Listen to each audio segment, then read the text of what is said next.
Do you think the US Democrats will most likely vote on the infrastructure bill this week? Yeah, well, we're getting closer, aren't we? I mean, it's been a torturous and agonising path for these two bills, but in some ways, this could become a crunch week for President Joe Biden's legacy, because the two bills that we're talking about here basically comprise President Biden's new infrastructure and social spending vision for America.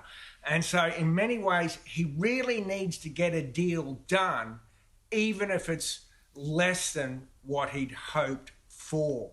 Now, what we're talking about are two bills which still, even at their reduced rates that are being negotiated, total $3 trillion. Now, the bigger of the two bills, which is the more sprawling, progressive-leaning social spending agenda, was originally priced at $3.5 trillion alone, but it looks like it's going to come in at about half that.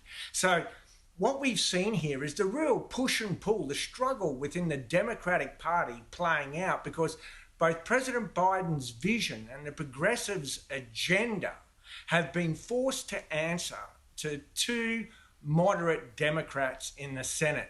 Joe Manchin from West Virginian coal country, who's opposed to a key climate initiative and is a defender of fossil fuels, and Kyrsten Sinema from Arizona, who, once a Democratic activist, is now opposed to raising the corporate tax rate to 28% and to taxing the rich to pay for all of this.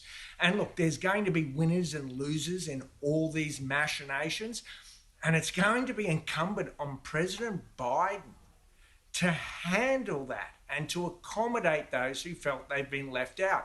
And that's going to include immigration and education advocates in his own party and environmentalists.